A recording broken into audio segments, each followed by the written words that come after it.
हे everyone welcome to रोमिसा blogs अनि happy Tihar सबैजनालाई। अनि आज चाहिँ बेलुका लक्ष्मी पूजा हो अनि हाम्रो चाहिँ घरमा तिहारको के तयारी भयो भनेर म देखाउन चाहँदैछु। अनि त्योभन्दा अगाडि चाहिँ सीमा हेयर कट। हिजो चाहिँ मैले आफ्नो यति लामो कपाल यति काटिदिएँ अनि this is my new looks. मन त परेको थियो आफ्नो कपाल, तर एकदमै स्याहार्न गाह्रो भएको थियो अनि कोर्न नुहाउन पनि झन्झट हुन्थ्यो अनि त्यही भएर मैले काटिदिएँ। अहिले चाहिँ घरमा धेरै कामहरू पेन्डिङमा छ, त्यही भएर गएर गरौँ, नभए मैले धेरै नै गाली खान्छु। So let me so you. यहाँ चाहिँ मम्मीले बसेर मजाले रोटी बनाउँदै हुनुहुन्छ अनि रोटीको पिठो मुस्दै हुन्छ। रोटीको पिठो मुस्दै हुनुहुन्छ। म चाहिँ यता खाना पकाउँदैछु अनि यता बनाउन लागेको आलु फ्राई।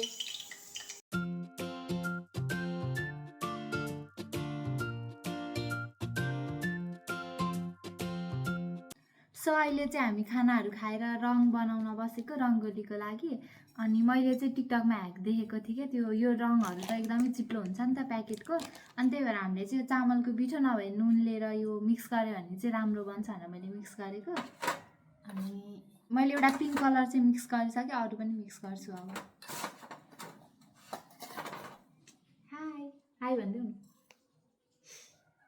तिमी पनि मिक्स गर्ने हो मसँग हो कालु।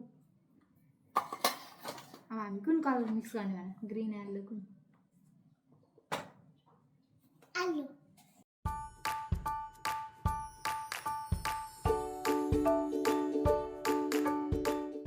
सो गाइज अब चाहिँ रङ्गोली बनाउने तयारी हुँदैछ। अनि रङ्गोलीमा सुरुमा लिप्नको लागि चाहिँ हामीले गोबरहरू लिएर आएको, उता टाढा गएर गाई पनि कतै पाल्नु भएको छैन, बल्ल बल्ल वहाँ पर गएर गोबर लिएर आयौँ।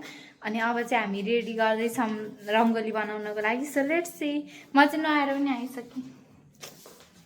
अहिले चाहिँ धेरै घाम चर्क्यो अनि त्यही भएर मैले ज्याकेट लाएर अनि पन्जा लाएर गोबर पनि छोइसकेँ। अनि अब यता रङ्गोली बनाउन रेडी भइसकेँ। या लेट्स गो।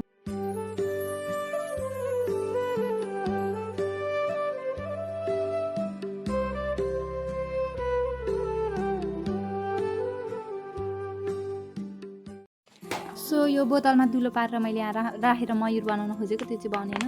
अनि यो ह्याक चाहिँ काम गरेन। सो अब म हातैले हालिदिन्छु।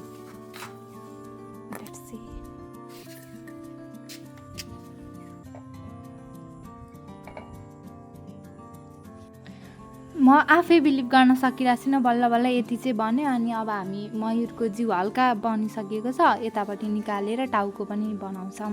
पेट र टाउको पनि हामीले बनायौँ। अब यता चाहिँ पखेटा निकाल्छु भनेर म सोचिरहेको छु।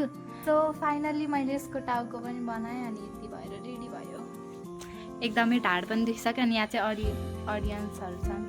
सो मेरो रङ्गोली चाहिँ अहिले 6 बज्न लाग्दा पनि कम्प्लिट भएको छैन अनि यति पुग्यो। ये so guys as you can see my 3 घन्टाको मेहनत। अब म यसमा अझै डेकोरेट गरेर फेरि देखाउँछु फाइनल लुक। सो गाइज मैले चाहिँ रङ्गोलीहरू बनाएँ अनि मलाई चाहिँ रङ्गोलीको धेरै तारिफहरू सुन्न पाएँ। अनि अब पूजा गर्न भनेर चाहिँ म माथि आएको अनि यहाँ यति रेडी भएँ। अनि let me so you my outfit of the Tihar. दसैँको चाहिँ मजाले देखाउनु पाएको थिएन, तिहारको चाहिँ देखाउँछु सोचेको। अब चाहिँ हामी रेडी भइसक्यौँ, म मुनि पूजा गर्न जान पाएको। So yeah see you.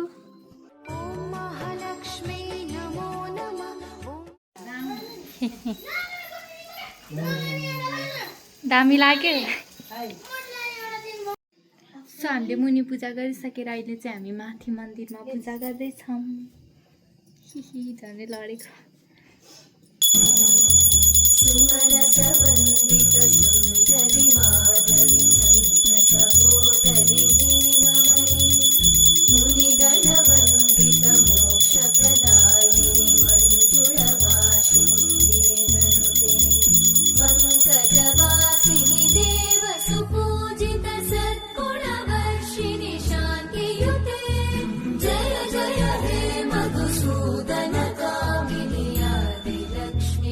Thank you.